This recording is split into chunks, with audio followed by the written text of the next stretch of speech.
Shalom Bapak Ibu yang terkasih dalam Tuhan, Shalom. Mari pagi hari ini kita berikan yang terbaik buat Tuhan melalui hati kita, hati yang penuh dengan ucapan syukur pagi hari ini. Meskipun sampai detik ini, sampai hari ini kita masih belum diberikan kesempatan untuk bertemu secara langsung, tapi percaya Bapak Ibu bahwa mujizat Tuhan, pemulihan yang daripada Tuhan itu tidak pernah bisa dibatasi dengan ruang dan waktu. Mari berikan hatimu yang hati yang penuh dengan ucapan syukur pagi hari ini.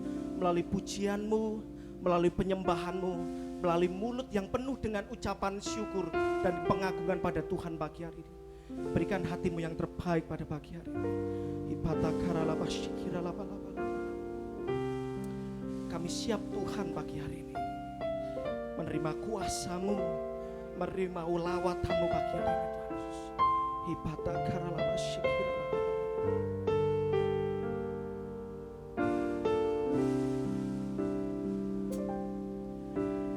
Tidak dengan tangan yang hampa, ku datang hadirat-Mu, menyatakan seluruh syukurku atas segala berkat-Mu.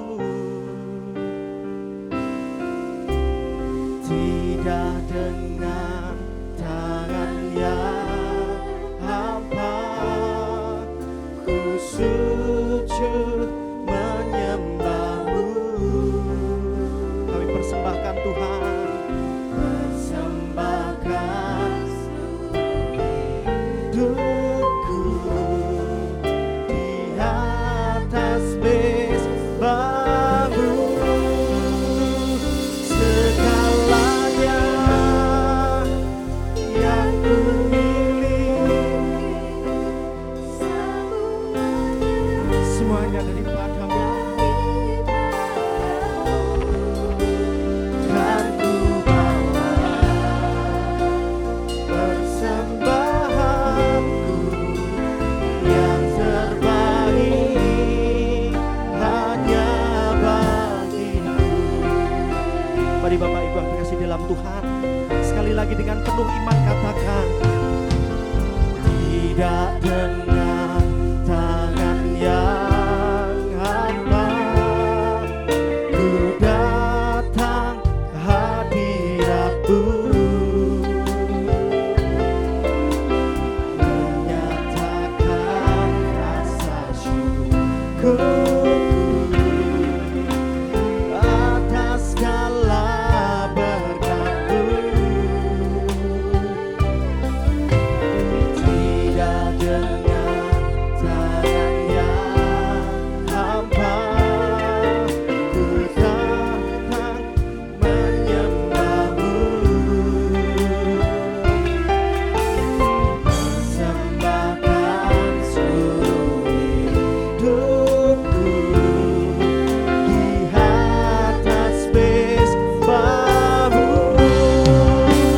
Segalanya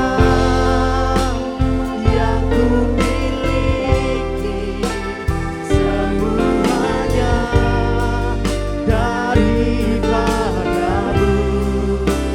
Kan ku bawa persembahanku yang terbaik hanya bagimu.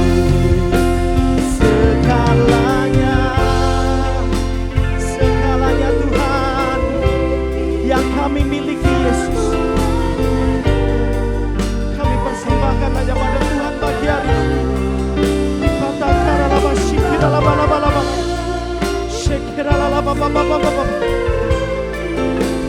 Yang terbaik. Mari sekali lagi angkat tanganmu, angkat suaramu, katakan, yang ku miliki semuanya daripada-Mu. Kan ku bawa persembahan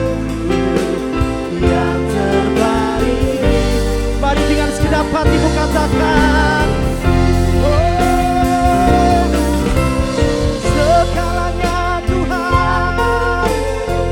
Terima kasih Yesus. Terima kasih buat segala sesuatu yang baik dalam hidup kami Tuhan. Terima kasih.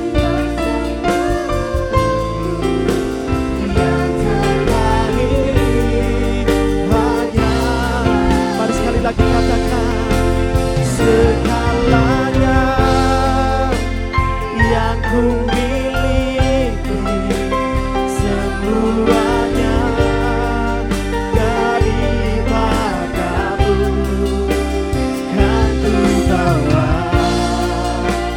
persembahanku.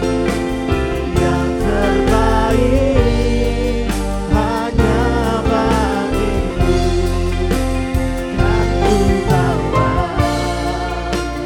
persembahanku. Yang terbaik hanya, sekali lagi katakan, kan ku bawa. Mari persiapkan hatimu pagi hari ini. Sembah Dia, sembah Tuhan. Hanya bagimu, oh, kami sembah Tuhan. Mari sembah Dia, sebab hanya Tuhan yang layak kami sembah. Mari berikan pengagungan buat Tuhan pagi hari ini. Berikan ucapan syukur buat Tuhan pagi hari ini. Oh, terima kasih Tuhan. Biarkanlah mulut kami penuh dengan ucapan syukur buat Tuhan pagi hari ini. Biarkanlah mulut kami penuh dengan ucapan pengagungan buat Tuhan pagi hari ini. Terima kasih Yesus. Terima kasih.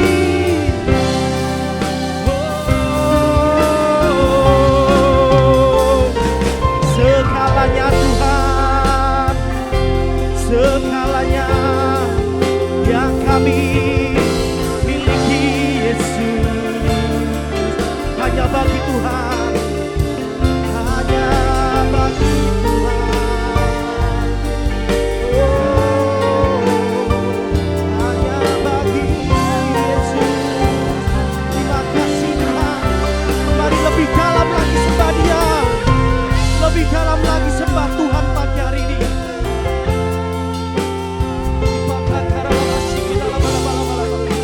Buktikan rasa cintamu buat Tuhan pagi hari ini melalui pujian terbaikmu, melalui penyembahan terbaikmu pagi hari ini.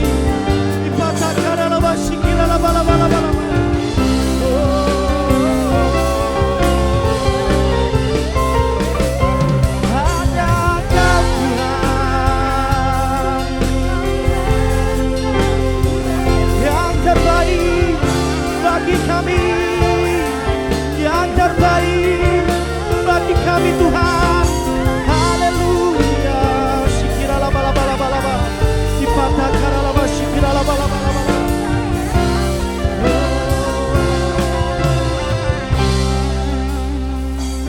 Dipatah karala shikirala bala bala bala, dipatah karala shikirala bala bala bala. Takkan pernah ku bawa selain yang terbaik, yang harum dan sejati di hadapan tatamu. Yesusku, terimalah korban syukurku ini yang mengalir di hatiku sebagai persembahan.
sejati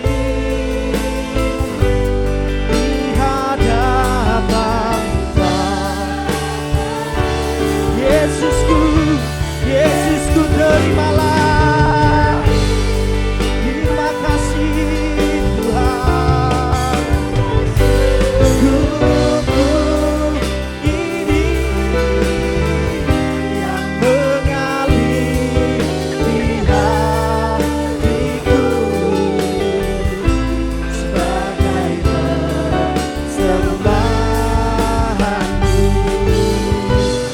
yang mengalir di hatiku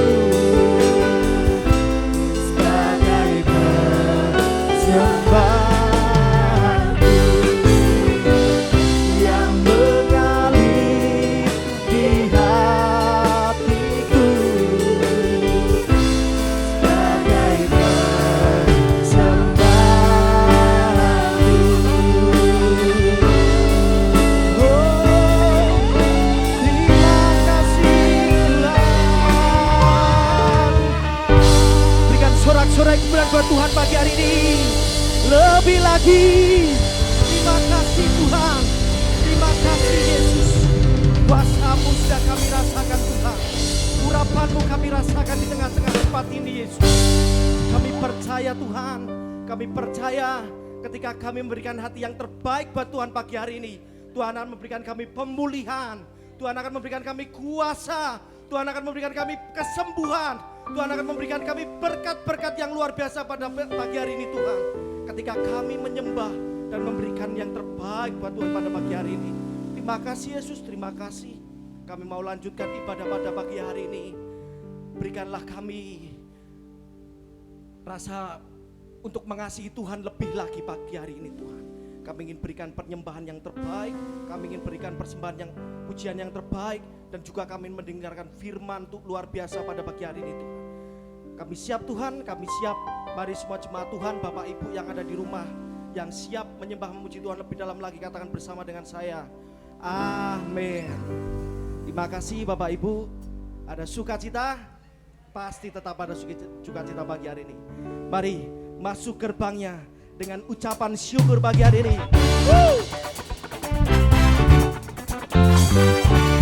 Berikan pujian terbaikmu, berikan penyembahan terbaikmu pagi hari ini.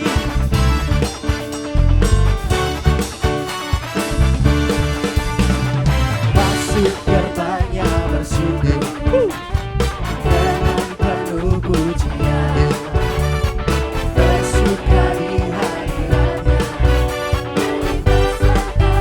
agung namanya, pujian itulah sang Bapa, musik dan tarian, semua makhluk dengan siap hati. Mari semua katakan, sebab Tuhan baik, sebab Tuhan baik, anugerahnya kekal selamanya. Sebab Tuhan baik, sebab Tuhan baik, sebab Tuhan baik, anugerahnya kekal selamanya. Lebih lagi katakan, Yesus Kristus Allah Tuhanku, pencipta segalanya, datang sujud di angkat tanganmu, pujian tiuplah sangkakala, musik dan tarian, sama makhluk di bumi suka dengan siap hati angkat pujian. Sebab Tuhan baik, sebab Tuhan baik, sebab Tuhan baik, anugerahnya kekal. Sebab Tuhan baik, sebab Tuhan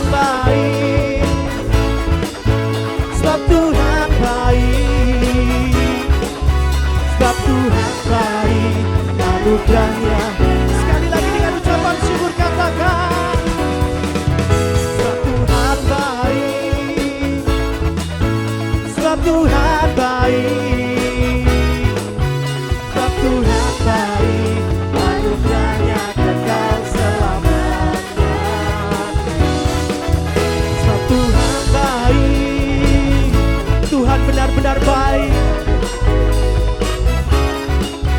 Sebab Tuhan baik, anugerahnya kekal selamanya. Sebab Tuhan baik, anugerahnya kekal selamanya. Sebab Tuhan baik, anugerahnya.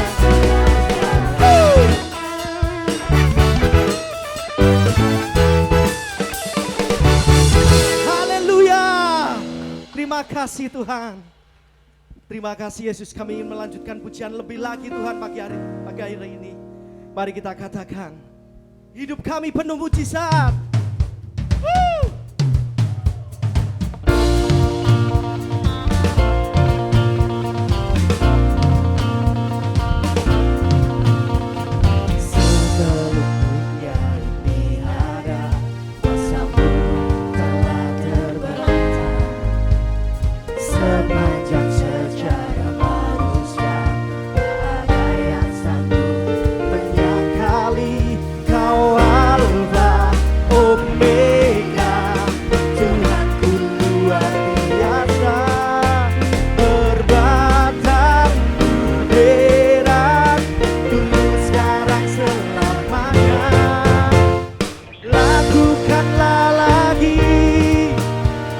Keajaiban dalam nama-Mu Tuhan, nyatakanlah lagi kemuliaan-Mu atas hidupku. Hidupku penuh mujizat.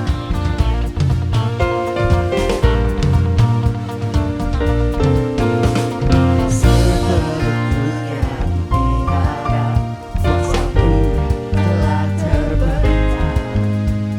Sepanjang sejarah manusia, tak ada yang sanggup menyangkali Kau Alfa Omega. Tuhanku luar biasa, berbakat-Mu heran tulus. Mari semua katakan, lakukanlah lagi keajaiban dalam nama-Mu Tuhan, nyatakanlah lagi kemuliaan-Mu atas hidupku. Biar musik memuji Tuhan pagi hari ini. Mari Bapak Ibu, imani pagi hari ini, hidupku penuh mujizat.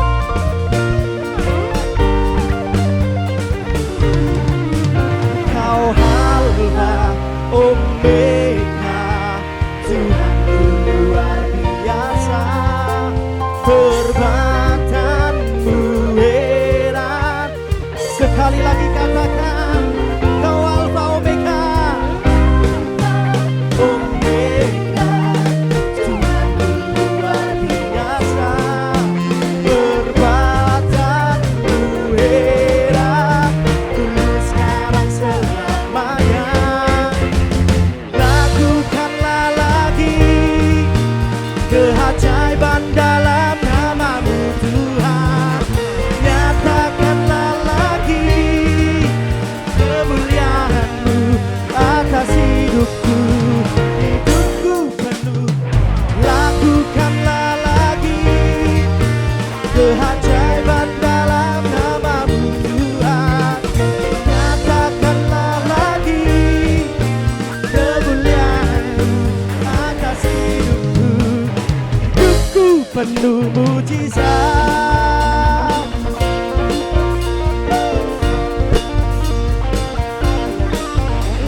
Hidupku penuh mujizat. Berikan sorak-sorai buat Tuhan pagi hari ini. Terima kasih. Ada sukacita pagi hari ini. Terima kasih Tuhan. Terima kasih. Mari sebelum kita masuki firman Tuhan pagi hari ini, kita berikan persembahan terlebih dahulu untuk kemuliaan nama Tuhan di tempat ini. Mari kita masuk dalam doa. Bapa kami, Juru Selamat kami, Tuhan kami yang kami kenal dalam nama Tuhan Yesus Kristus. Terima kasih Tuhan, terima kasih. Tuhan masih berikan kami pagi hari ini kesempatan untuk kami bisa ibadah Tuhan. Meskipun kami tidak bertemu bertemu secara langsung dengan saudara-saudara kami di tempat ini, tetapi ini suatu berkat luar biasa bahwa ini adalah bukti Tuhan itu masih menyertai kami, bukti bahwa Tuhan itu masih memelihara kehidupan kami. Tuhan, kami sudah dipenuhi dengan urapan Tuhan pagi hari ini melalui pujian dan penyembahan. Tiba waktunya kami memberikan persembahan yang terbaik buat Tuhan pagi hari ini. Sucikan dan kuduskan Tuhan persembahan pada pagi hari ini. Kiranya persembahan pagi hari ini bisa untuk memuliakan nama Tuhan dan untuk memperlebar kerajaan Tuhan di muka bumi ini. Berkati Tuhan para pelayan-pelayan Tuhan yang mengurusi persembahan di gereja tempat ini.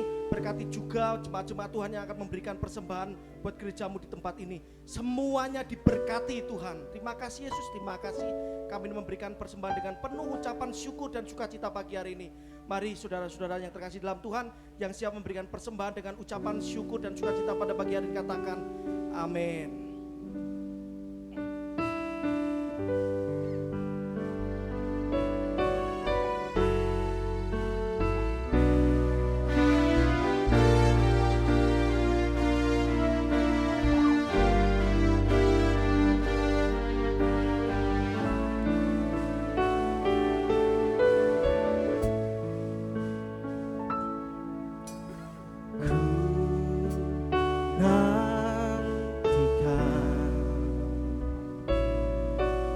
Janji Allah digenapi dalamku, ku harapkan yang terbaik terjadi di dalamku. Katakan sekali lagi.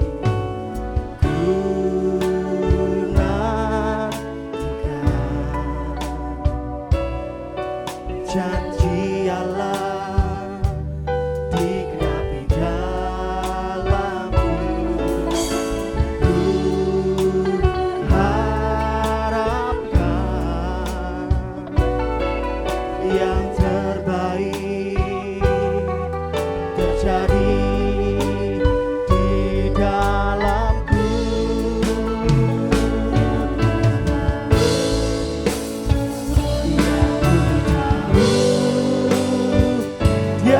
Kerjakan seturut firman-Nya bagi kemuliaan-Nya, yang ku yakin Dia sediakan seturut kasih-Nya bagiku.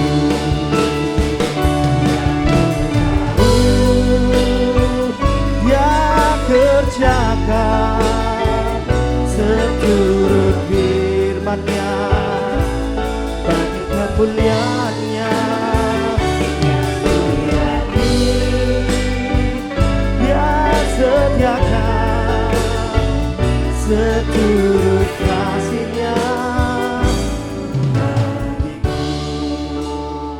Mari untuk menyambut firman Tuhan pagi hari ini, pujikan pujian ini dengan iman, dengan ucapan syukur pagi hari ini, katakan dibaca cara lama syukira lama-lama.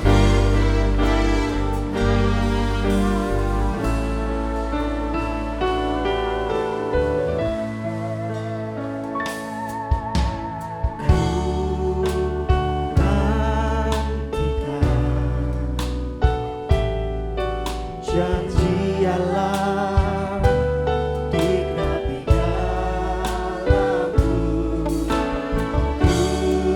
ku harapkan yang terbaik terjadi di dalamku.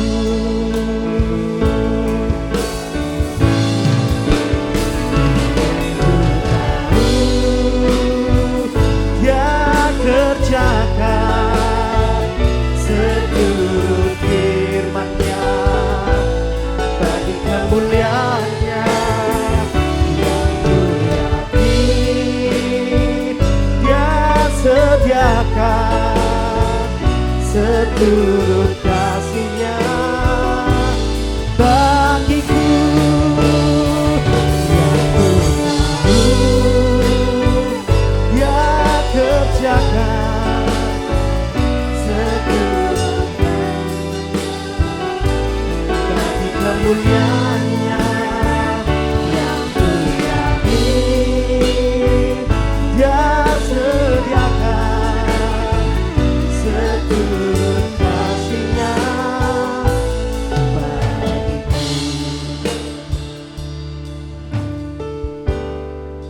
Kami tahu Engkau menyediakan yang terbaik buat setiap kami Bapa.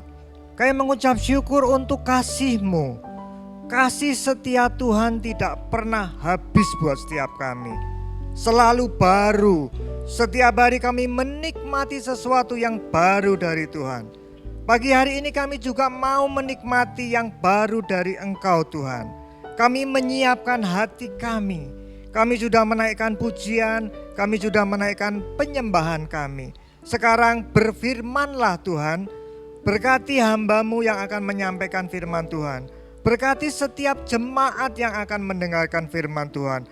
Berkati juga rekan-rekan saudara-saudara kami, teman-teman kami yang akan menikmati firman Tuhan.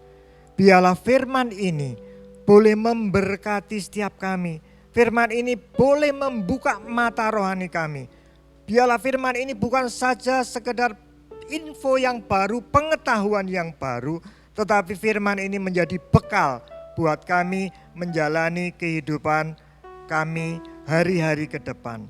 Terima kasih Bapa di surga, terima kasih Roh Kudus. Kami butuh pertolongan-Mu pada pagi hari ini. Di dalam nama Yesus, hamba-Mu berdoa dan mengucap syukur. Yang percaya katakan bersama-sama, amin. Ya, puji Tuhan. Terima kasih untuk pemimpin pujian, terima kasih untuk pemusik, terima kasih untuk choir, terima kasih untuk multimedia.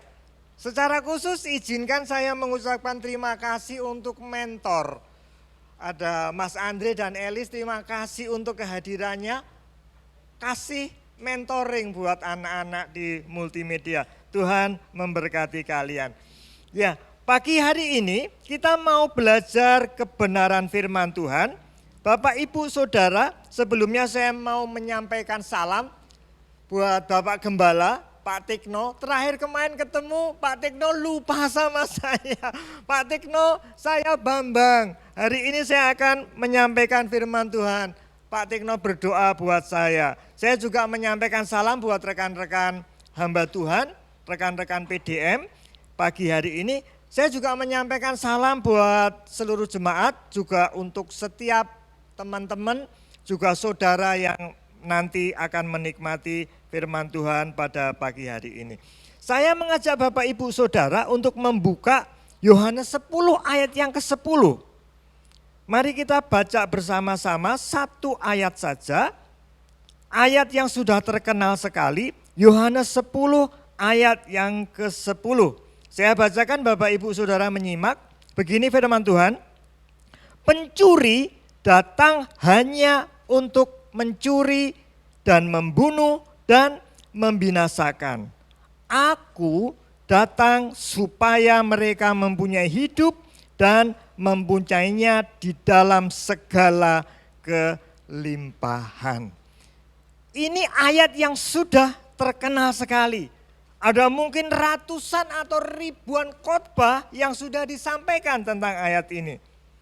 Bapak Ibu Saudara, kalau mau belajar tentang Yesus yang datang memberi hidup dan Yesus yang datang memberi kelimpahan, ada banyak sekali khotbah pengajaran yang bertebaran.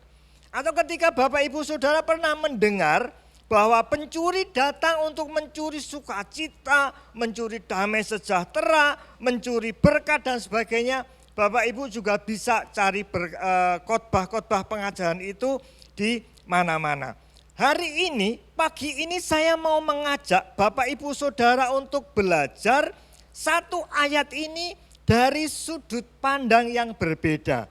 Kita mau belajar firman ini dalam konteks sesuai dengan apa yang dimaksudkan Tuhan di dalam Alkitab.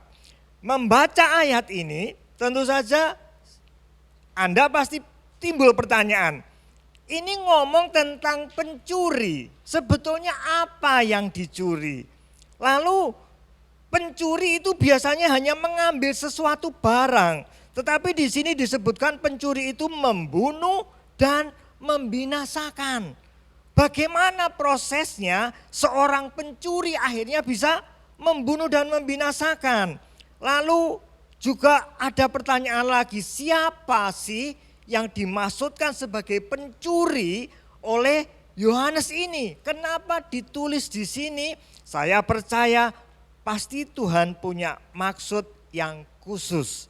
Nah, Bapak Ibu Saudara, saya mau mengajak Bapak Ibu Saudara untuk mempelajari firman Tuhan sesuai dengan konteksnya.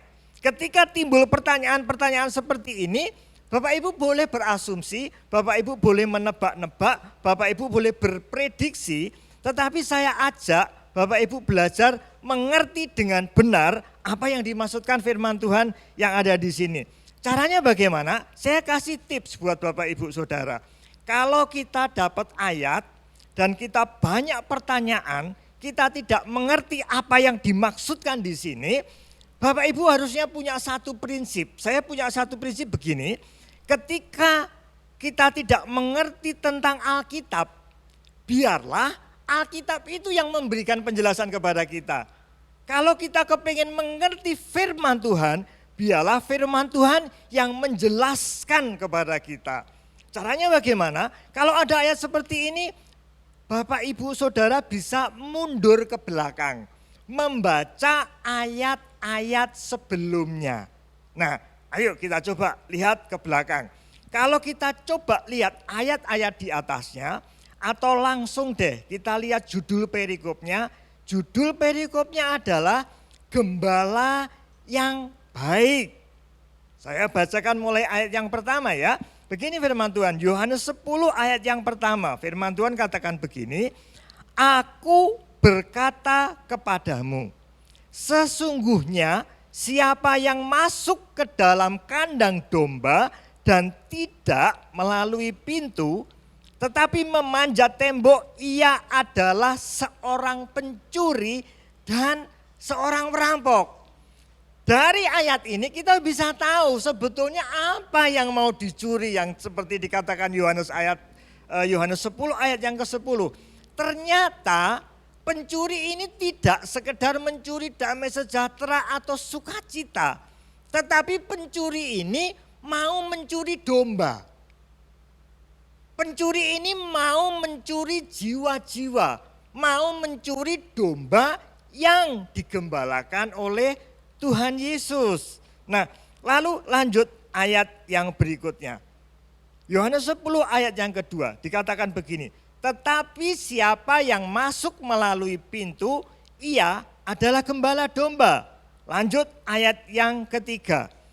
Untuk dia penjaga membuka pintu dan domba-domba mendengarkan suaranya. Dan ia memanggil domba-dombanya masing-masing menurut namanya dan menuntunnya keluar. Jadi dari ayat 1, 2, dan 3, Tuhan Yesus ini menjelaskan tentang satu jenis kandang. Ada 2 kandang di Israel sana.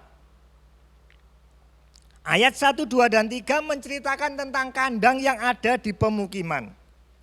Gambarannya begini, jadi di daerah pemukiman atau katakanlah di kota pada saat itu ada istilahnya kandang sewaan, saudara. Kandang ini bisa muat domba banyak sekali. Dikatakan kandang yang besar bisa muat sampai sekitar 5 gembala. Masing-masing gembala bisa membawa 50 sampai 100 ekor. Jadi kalau di total 5 kali 50 bisa menampung 250 domba. Nah, gembala ini menitipkan di rumah kandang, di kandang gembala itu domba-dombanya dititipkan di situ. Jadi di kandang yang besar itu ada banyak domba. Ada beberapa gembala nitipkan domba di situ. Nah, penjaga pintunya adalah penjaga seperti yang dikatakan di ayat 3. Gembala nanti titip kepada penjaga pintunya. Saya titip ya domba saya. Gembala ini kemudian tidur di luar. Besok paginya gembala itu ngambil dombanya, ini caranya unik. Di sini dikatakan domba mendengar suara gembalanya. Nah, ketika saya pelajari ternyata di situ meskipun banyak domba, miliknya gembala A, miliknya gembala B, miliknya gembala C, tetapi seorang gembala ini tidak bingung. Mana domba saya, mana bukan domba saya. Karena ketika gembala itu datang, dia menemui penjaganya, penjaganya membuka pintu. Lalu gembala ini memanggil dombanya. Panggilannya bisa langsung dengan nama, tapi saya kira kalau 100 domba kok namanya ya bingung ya. Tapi domba ini kenal betul suara gembalanya. Misalnya ketika gembalanya singsot, gembalanya panggil, ayo kita keluar. Domba yang mengenali suara gembalanya akan keluar. Domba yang lain yang bukan milik gembala yang mengambil, dia tidak akan keluar. Jadi tidak akan ada kekeliruan seperti itu. Domba ini kemudian mengajak domba-dombanya keluar, dibawa ke padang rumput. Gembalanya ini berjalan di depan, dombanya mengikuti dari belakang. Ini kandang besar yang diceritakan Tuhan Yesus di ayat 1, 2, dan 3. Seorang pencuri kalau mau masuk mencuri domba ini harus melewati tembok lumpat. Atau pencuri ini harus membunuh atau melumpuhkan penjaga pintu itu. Ini kandang yang pertama. Tapi kalau nanti Bapak Ibu baca ayat selanjutnya, saya loncat saja ya, karena ayatnya banyak. Nanti Bapak Ibu baca, pelajari ayat yang ke-7, Yohanes 10 ayat yang ke-7. Tiba-tiba Yesus berkata begini, maka kata Yesus sekali lagi, aku berkata kepadamu, sesungguhnya akulah pintu ke domba-domba itu. Loh, tadi kan bilang pintu kandang ini dijaga oleh seorang penjaga. Kenapa di sini Yesus bilang dia pintu kepada domba-dombanya? Ternyata ada jenis kandang yang lain. Kandang yang lain ini adalah ketika gembala itu membawa domba-dombanya ke padang belantara, padang gurun. Ketika malam tiba, mereka tidak sempat menemui pemukiman. Di situ ada kandang-kandang domba non permanen. Dibuat dari tumpukan batu-batu, tidak terlalu tinggi, kira-kira 2 kali tinggi dombanya, kira-kira sebegini. Yang penting dombanya tidak bisa loncat. Nah, kandang ini bisa dipakai siapa saja. Gembala yang lewat boleh pakai kandang itu. Nah, kandang non permanen ini tidak ada pintunya. Ketika dombanya masuk di situ, pintunya itu dibuat seukuran persis ukuran tubuh manusia duduk atau berbaring. Ketika Yesus bilang akulah pintu ke domba-domba itu, di sini Yesus berbicara tentang kandang yang ada di luar area pemukiman. Misalnya celahnya kira-kira sebegini. Pintunya itu kosong, tidak ada pintunya apa-apa. Gembalanya berjaga di pintu itu. Dia duduk gitu, gini, terus dia tidur di situ. Kalau ada pencuri mau ngambil dombanya, dia harus melewati penjaganya. Maka itu Yesus bilang, akulah pintu di ayat ini. Nah, kita sudah tahu yang mau dicuri adalah domba. Yang mau dicuri adalah jiwa-jiwa. Saya mau katakan sekali lagi, Bapak Ibu Saudara yang percaya Yesus, domba-dombanya Yesus, ada pribadi yang mencoba untuk mencuri saudara pada saat ini. Kalau kita mau belajar lagi, siapa sih yang mau mencuri? Siapa yang mau mencuri Bapak Ibu Saudara, siapa yang mau mencuri saya? Tipsnya sama, Bapak Ibu Saudara saya ajak mundur membaca ayat sebelumnya lagi. Tadi dari Yohanes 10 ayat 1, sekarang kita mundur ke Yohanes 9. Yohanes 9 ini berbicara tentang apa? Yohanes 9 berbicara tentang orang yang buta sejak lahirnya.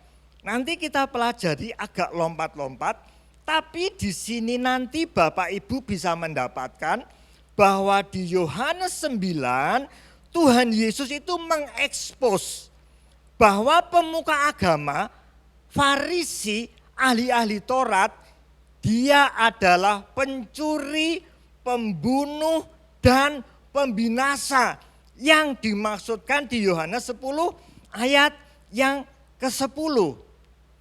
Kalau dulu ahli Taurat, orang-orang Farisi mau mencuri domba-dombanya Yesus, Sekarang kan enggak ada, apalagi di Indonesia. Tidak ada ahli Taurat, tidak ada orang Farisi. Tetapi yang saya khawatirkan begini, akhir zaman firman Tuhan sudah katakan, akan muncul pengejek-pengejek, akan muncul pengajar palsu, akan muncul nabi-nabi palsu yang nanti akan menyesatkan umat Tuhan. Nah, kalau kondisi sekarang, situasi pandemi ini, di mana kita belum bisa bergereja secara offline, kadangkala ini jujur saya mengamati viewer ketika ada ibadah online gereja, saya lihat viewernya itu tidak lebih dari 23-25 viewer pada saat itu. Ya, kalau kita KMK viewernya bisa 50 lebih. Geget yang mengakses YouTube itu bisa 50 lebih. Tapi ketika ibadah minggu enggak sampai 25. Ketika saya teliti sore harinya memang bisa lebih dari 100. Saya memandang begini, kemungkinan ini hanya asumsi saya, bisa salah. Jemaat tidak menikmati ibadah minggu, mungkin saja jemaat ini melihat YouTube atau ibadah gereja lain. Enggak apa-apa Bapak Ibu, Saudara, enggak apa-apa, tidak salah. Nah, cuma nanti kita belajar bahwa belum tentu pengajaran gereja lain yang mungkin gereja besar, pengkhotbahnya terkenal, itu betul. Belum tentu pengajaran-pengajaran dari orang-orang terkenal itu adalah pengajaran yang alkitabiah.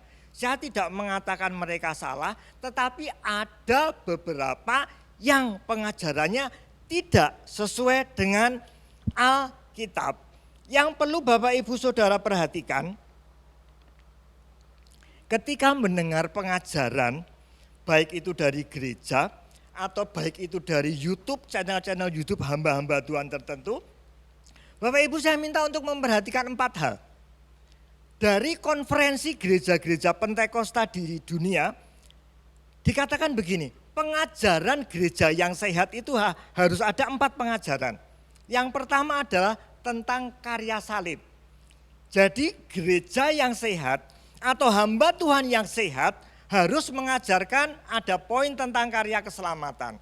Karya keselamatan itu tentu saja melibatkan Yesus Kristus, melibatkan salib, melibatkan pembentukan karakter seperti Kristus, dan selanjutnya ada penginjilan di dalam khotbah-khotbahnya. Itu yang pertama. Yang kedua, gereja yang sehat di situ harus ada pengajaran tentang Roh Kudus. Siapa itu Roh Kudus, manifestasinya, karya-karyanya, dan sebagainya. Yang ketiga, gereja yang sehat atau hamba Tuhan yang mengajarkan dengan benar, harus dia mengajarkan berkat atau mujizat.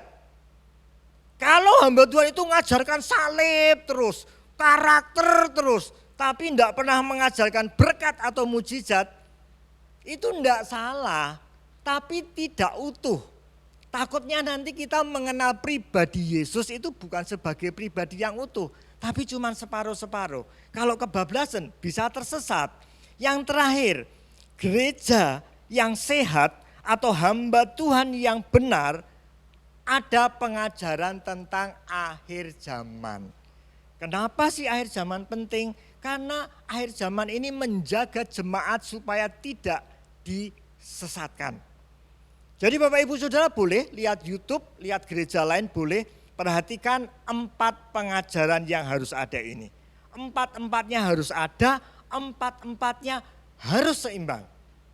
Saya percaya gereja ini pengajarannya sehat. Karena keempat-empatnya ada, proporsional. Kita ada KMK, di situ poin yang pertama karya keselamatan diajarkan dengan utuh. Kemudian Roh Kudus, banyak manifestasi Roh Kudus yang terjadi. Berkat mujizat banyak. Akhir zaman, hari ini kita belajar salah satu bagian kecil dari akhir zaman, yaitu penyesatan. Jadi Bapak Ibu boleh lihat YouTube yang lain, channel gereja yang lain, tetapi harus perhatikan ada 4 hal tadi.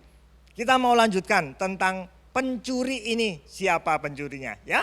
Lalu ceritanya di Yohanes 9 ini ada orang buta kemudian Yesus ketemu orang buta itu, murid-muridnya tanya, Tuhan kenapa kok orang ini buta sejak lahir?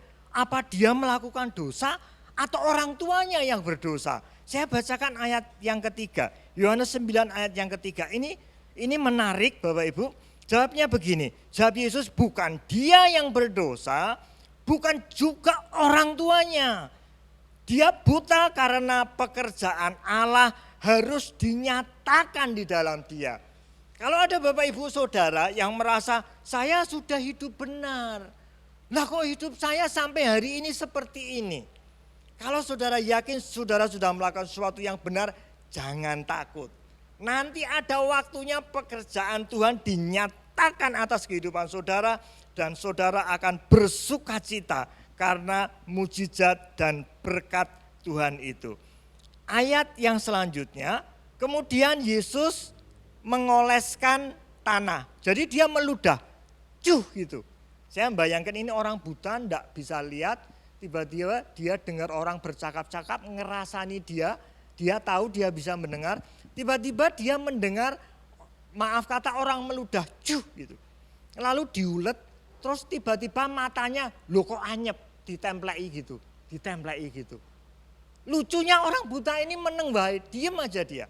Setelah itu Yesus berkata, basuhlah ke kolam Siloam. Kemudian dia pergi dan kemudian dia membasuh matanya di kolam Siloam. Habis itu dia melihat. Nah, orang buta ini terkenal dia pengemis, duduk di satu tempat. Ketika dia pulang dari kolam Siloam, dia melihat dia bisa berjalan normal.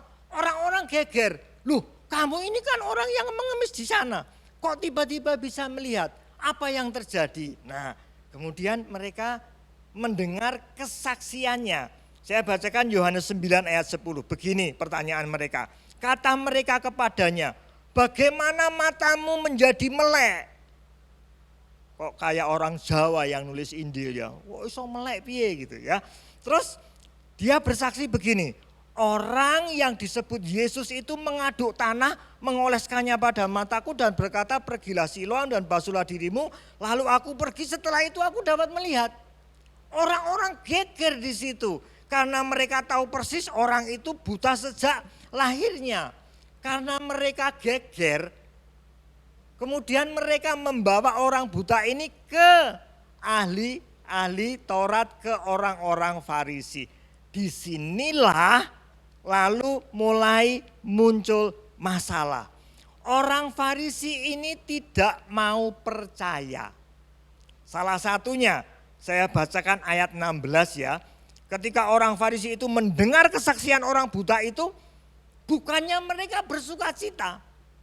Lu kok kowe iso melek toh? Malah orang itu diinterogasi Bapak Ibu.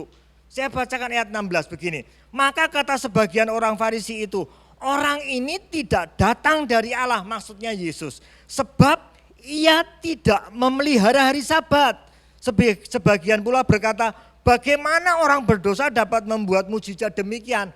Orang Farisi ini timbul pertentangan. Yang satu ngomong dia melanggar aturan hari Sabat, yang satunya bingung. Loh orang berdosa kok bisa membuat mujizat? Terus untuk memastikan dia tanya lagi kepada orang tuanya. Iki anakmu tenan toh, dari lahir dia buta toh. Iya, iki anakku lahir buta, kok iso melek? Saya enggak tahu, tanya sendiri karena orangnya sudah dewasa. Dipanggil lagi orang itu, Renio meneh.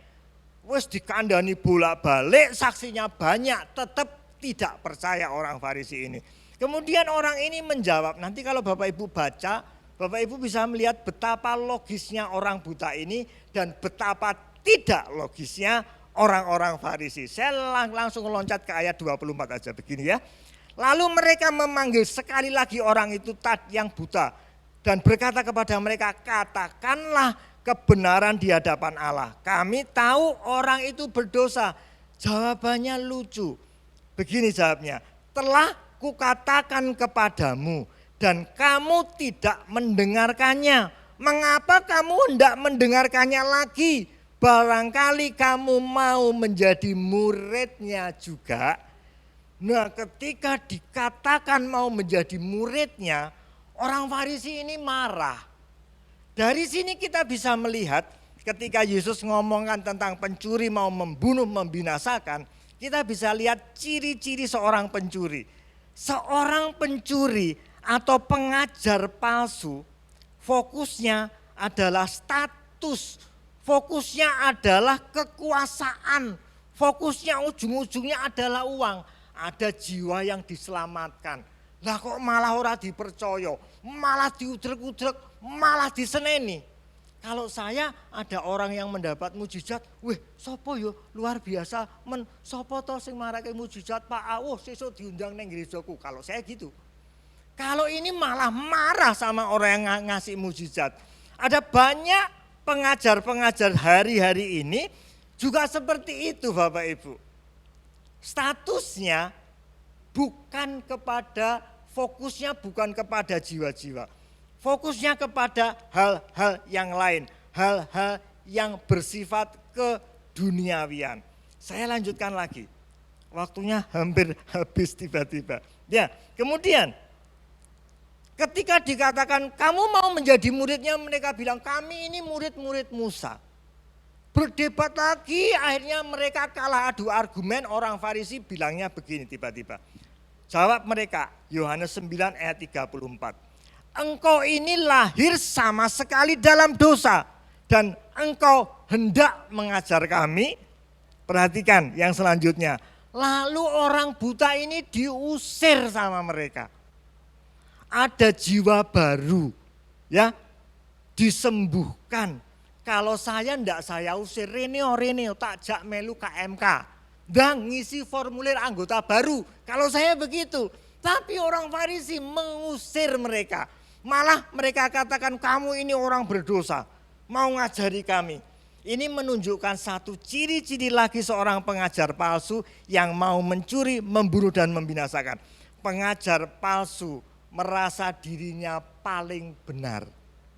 Dia memandang rendah kerohanian orang lain. Bahkan seorang Yesus yang melakukan mujizat yang dia tidak bisa lakukan juga dipandang rendah.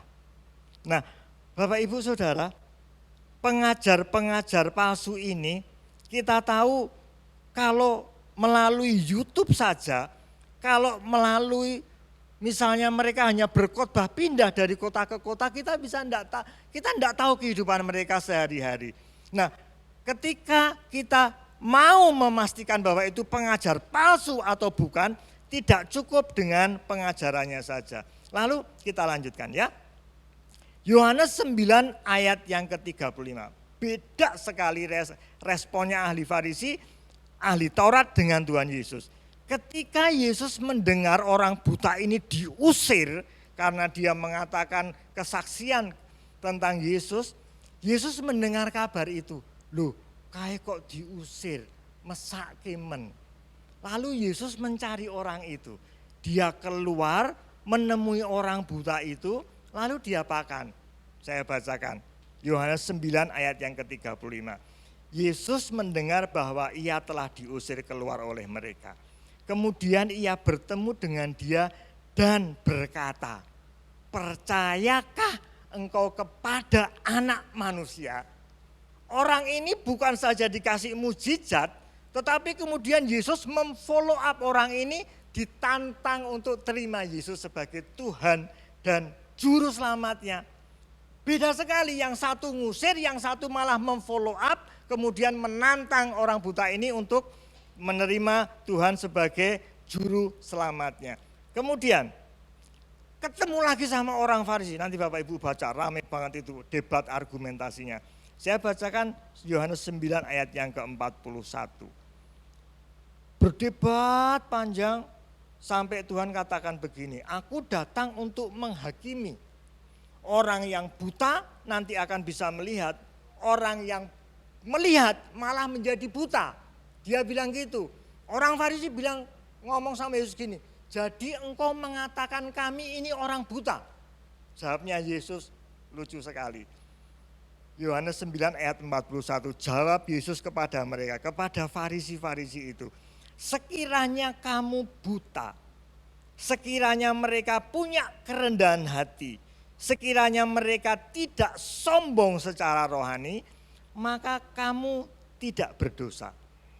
Tetapi karena kamu berkata kami melihat, maka tetaplah dosamu. Kita bisa belajar bahwa dari kontras antara orang buta yang berdosa kemudian menerima Yesus dan dia akhirnya selamat, dengan ahli-ahli Farisi yang mereka mengerti Taurat Tuhan, yang mereka berkuasa di bait Allah, tetapi akhirnya mereka tidak mendapatkan keselamatan. Saya diingatkan di ayat, aku sudah bernubuat demi namamu Tuhan. Aku sudah melakukan mujizat demi namamu Tuhan. Tapi Tuhan katakan, enyahlah engkau, aku tidak mengenal karena engkau pembuat kejahatan. Ciri yang berikutnya, dari sini kita bisa belajar bahwa seorang pengajar palsu mengajarkan moralitas kitab suci. Yang diajarkan moralitas kitab suci sama, tetapi melupakan esensi Injil, yaitu kasih. Tidak ada belas kasihannya sama sekali sama orang buta ini. Yang dipegang adalah tradisi, yang dipegang adalah hal-hal yang justru bukan yang esensi. Lalu saya tunjukkan lagi kenapa orang-orang ini, saya ambil kesimpulan mereka tidak punya kasih. Kalau Bapak Ibu baca selanjutnya, Yesus sudah menolong orang ini dari buta menjadi melihat. Bukannya mereka berterima kasih atau mereka mengajak ke kancan atau mereka belajar. Saya bacakan Yohanes 10 ayat ke-31. Sekali lagi orang-orang Yahudi mengambil batu untuk melempari Yesus. Malah orang yang sudah dipakai Tuhan, malah orang yang sudah memberkati orang lain, mau mereka bunuh. Mereka sudah tidak peduli lagi. Yang penting saya harus tetap berkuasa, yang penting pengaruh saya harus ada. Kalau kamu menghalangi segala sesuatu, kalau perlu kamu harus saya bunuh. Dan kita tahu akhirnya Tuhan Yesus disalibkan dengan trik-trik yang aneh-aneh. Akhirnya Tuhan Yesus ditangkap dan disalibkan. Bapak Ibu, saya mau ajak supaya Bapak Ibu kembali ingat, kalau Bapak Ibu mengikuti ibadah di gereja ini, Bapak Ibu bisa melihat keseharian saya bagaimana, keseharian Pak Ari bagaimana, keseharian Pak Roni bagaimana. Kita bisa tahu hamba Tuhan secara utuh. Mungkin khotbahnya tidak sehebat pengkhotbah di YouTube, betul. Tetapi kehidupan kami ini ada kasih. Makanya ketika saya konseling baptis, konseling menikah dan sebagainya, mereka saya ajak ke rumah kami supaya apa? Melihat kehidupan kami. Sampai kami ajak masuk ke dapur kami, sampai kami ajak masuk ke ruang makan kami. Supaya mereka menyaksikan sendiri bagaimana ketika saya harus mengasihi istri saya, ketika saya harus mengasihi anak saya. Prakteknya begitu. Karena saya pernah punya kesaksian Bapak Ibu Saudara, saya kenal seorang hamba Tuhan yang skalanya pengkhotbah nasional. Jakarta, Surabaya, Semarang, Jogja, Sumatera, Kalimantan, sudah semua gereja-gereja besar mengundang dia. Satu ketika malam saya ditelepon oleh istrinya. Istrinya ini sedang hamil tua. Telepon saya sambil nangis-nangis, Pak Bambang, kenapa Mbak? Saya ini kan lagi hamil, loh gina keguguran atau mau melahirkan atau gimana? Suaminya di mana Mbak? Suaminya saya sedang pelayanan. Kemarin malam berangkat. Lah kenapa kok nangis-nangis? Sebelum berangkat suaminya ini berlaku sangat kasar kepada istrinya. Dia Pak no Mbak, saya dipukuli Pak. Saya dicekek, dia bilang gitu. Padahal dia mau berangkat pelayanan ke Kalimantan. Hamba Tuhan yang besar melakukan KDRT kepada istrinya. Dan setelah itu cerita lanjutnya, Tuhan itu baik, Tuhan itu membela orang yang teraniaya. Ketika sampai di sana, hamba Tuhan yang di sana akhirnya tahu bahwa ketika dia melayani dia tidak ngajak istrinya, tetapi di hotel ada cewek lain di situ. Dan ceweknya bukan cewek yang ke gereja. Dari situ akhirnya kesombongannya, ketidakjujurannya, kemunafikannya mendapat pembalasan dari Tuhan. Hari itu dia sudah tidak bisa melayani lagi. Sampai hari ini dia bukan pelayan Tuhan lagi. Dia menjadi orang biasa. Dia melakukan pekerjaan-pekerjaan biasa. Orang-orang di sana tidak tahu kehidupan sehari-harinya, tetapi keluarganya tahu. Saya minta Bapak Ibu Saudara boleh melihat YouTube yang lain sekedar untuk wawasan. Pengajaran-pengajaran yang diambil boleh, tetapi yang terpenting teladan yang dilakukan. Jangan tinggalkan ibadah di gereja ini. Tonton ibadah-ibadah yang ada, ikuti Zoom, ikuti acara-acara yang ada. Karena gereja ini adalah gereja yang sehat. Saya rindu supaya Bapak Ibu tidak sampai dicuri jiwanya, kemudian dimusnahkan dan dibinasakan. Sebagai penutup saya kasih statement begini, jika Anda mendengar pengajaran yang kelihatannya baik, berisi motivasi nilai Alkitabiah yang motivasinya kelihatannya luar biasa, tetapi perhatikan, jika tidak ada Kristus di situ, jika tidak ada kasih di situ, saya mau peringatkan Bapak Ibu Saudara, hati-hati, Anda sedang dicuri dan Anda sedang dibinasakan. Mari kita berdoa.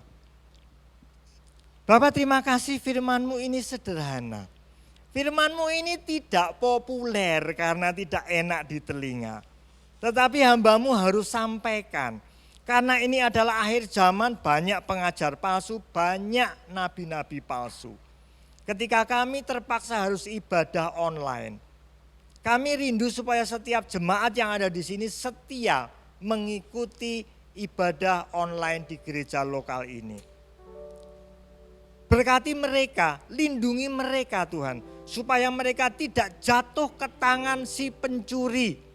Jauhkan mereka dari pengajar-pengajar palsu, jauhkan mereka dari nabi-nabi palsu. Biarlah mereka selalu ingat, pengajaran yang sehat harus ada 4. Yang pertama, tentang keselamatan, tentang karya salib. Pengajaran yang sehat harus ada Roh Kudus di situ. Pengajaran yang sehat harus ada berkat. Pengajaran yang sehat harus ada pengajaran tentang akhir zaman. Ketika seorang hamba Tuhan, ketika sebuah gereja pengajarannya pincang, hanya menekankan berkat saja, biarlah jemaat-Mu diberi kepekaan. Ketika satu gereja hanya mengajarkan keselamatan saja tanpa hal-hal yang lain, biarlah jemaat-Mu diberi kepekaan.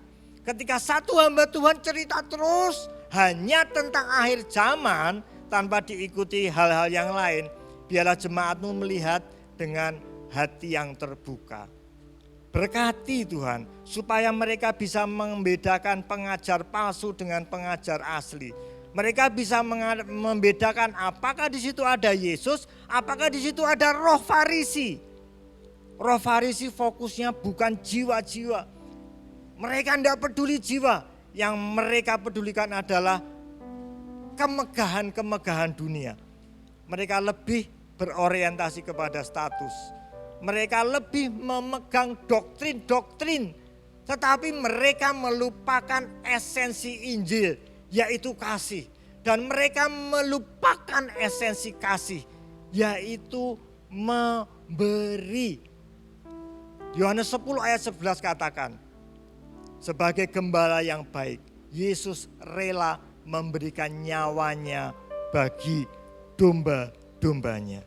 Terima kasih Bapak untuk firman-Mu pada pagi hari ini. Hamba-Mu memberkati setiap jemaat yang mendengarkan.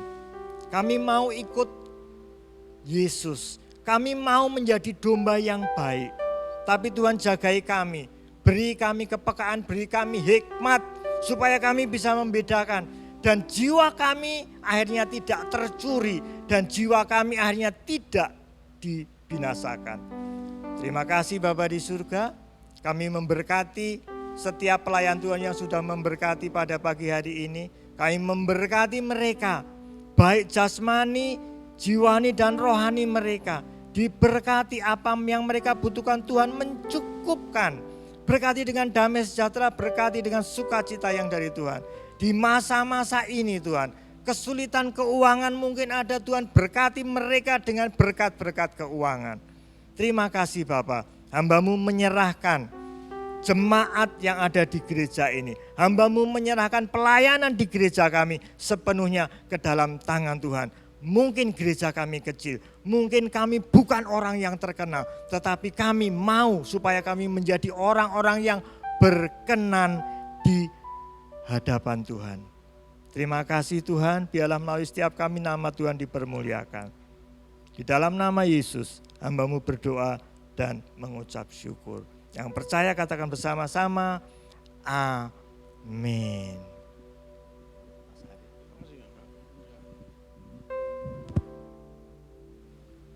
Terima kasih kepada Pastor Bambang Widya yang sudah mengingatkan kita bahwa di akhir zaman ini kita harus berhati-hati.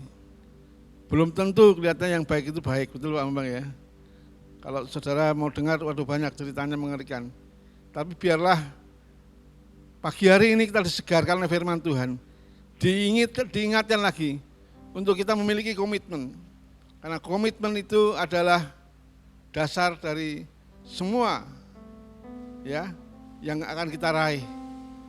Kebersamaan kita, komitmen kita kepada Tuhan Yesus untuk gereja lokal di tempat ini, kita sudah dipercaya. Layanilah Tuhan dengan kesungguhan hati, beribadahlah kepadanya, maka hidupmu pasti akan diberkati. Sekarang jembatan dikasih Tuhan, yang di rumah angkatlah tanganmu. Di penghujung acara pada pagi hari ini terimalah berkat yang daripada Tuhan. Diberkatilah kiranya rumah tanggamu, diberkatilah kiranya kesehatanmu, diberkatilah kiranya pelayananmu, dan diberkatilah semua yang kau kerjakan di dalam nama Tuhan Yesus Kristus. Dia akan membuat apa yang kau kerjakan itu berhasil, oleh karena engkau dikasihi oleh Tuhan. Rahmat dan anugerah dari Allah Bapa, kasih sayang dan kemurahan daripada Tuhan Yesus Kristus, persekutuan yang manis dengan Roh Kudus-Nya, menyertai perjalanan kehidupanmu dari pagi hari ini sampai Maranatha, Tuhan Yesus datang yang kedua kalinya. Di dalam berkat Putra yang tunggal itu Tuhan Yesus Kristus, yang percaya dan sudah menerimanya, katakan bersama dengan saya, amin. Selamat pagi, Tuhan Yesus memberkati.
Tuhan Yesus memberkati. Sampai jumpa minggu depan di ibadah raya minggu depan. Terima kasih.